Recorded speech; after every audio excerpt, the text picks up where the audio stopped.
In 2008, BMW pulled off something that almost never happens in the world of German car making. They let their hair down. Instead of another focus group approved saloon for dentists or an SUV for people who live in the suburbs, they wheeled out a concept that made enthusiasts everywhere sit up, spill their beer and shout, "Finally!" This was the BMW M1 Hommage, a car designed not just as a tribute to the original M1, but as a signal that BMW hadn't forgotten what a proper supercar should be. It was sharp, dramatic, dipped in liquid orange paint, and best of all, it was supposed to have a V10 under the bonnet. Yes, the same screaming 5-litre S85 from the E60 M5. In other words, a power plant that revved to 8,250 RPM and sounded like 10 angry trombones being dropped down a mine shaft.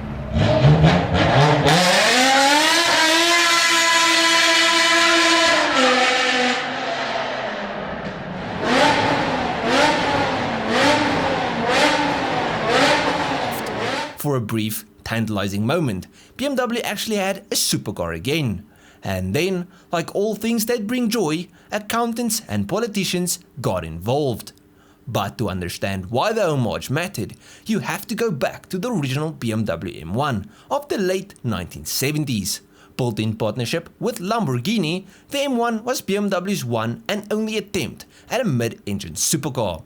It had a Giugiaro designed body, a straight 6 engine tuned by Paul Roche, and enough racing pedigree to make Ferrari nervous. The M1 Procar series, where Formula 1 drivers banged wheels in identical M1s, remains one of the coolest racing ideas ever conceived. And then BMW never did it again. For decades, their performance halo cars were souped up saloons.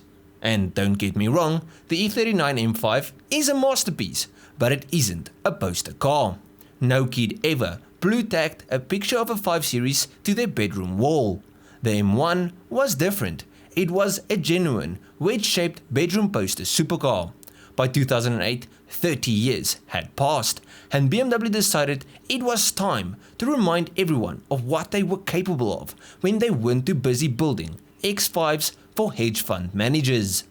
Now the story of the M1 Homage is almost as interesting as the car itself. BMW handed the brief to 6 designers, including some heavy hitters. Georgi Nagashima, who gave us the Z3 and the E39 5 Series, had a go. Christopher Wheel, who later shaped much of BMW's future lineup, was in the mix.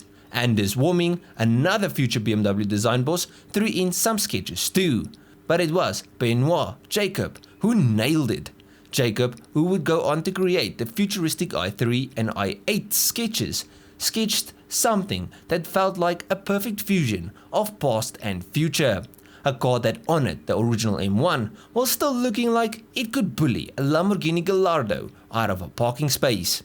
And normally, BMW's design process takes years, endless clinics, feedback loops and boardroom nodding. But in this case, they had 4 months. 4.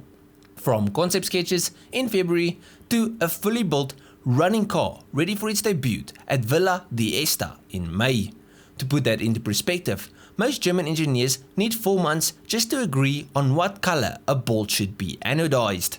Yet somehow, this team of 25 designers and engineers pulled this off. When the covers came off at the Concorso de Eleganza Villa d'Este, the M1 Homage looked less like a concept car and more like a finished product, waiting for a price tag. Finished in liquid orange, a callback to the original M1's orange paint, the Homage had presence. Not gimmicky concept car presence, but genuine, you could park this next to a Ferrari and it wouldn't look out of place presence. There were obvious nods to the original M1, the slatted rear window, the slim twin headlights, the sharp body side creases. But Jacob's design wasn't a retro parody. It was futuristic and brutal at the same time. The stance was wide and low, thanks to its 6 Series derived underpinnings, and every surface seemed taut, like the car had been shrink-wrapped around anger itself.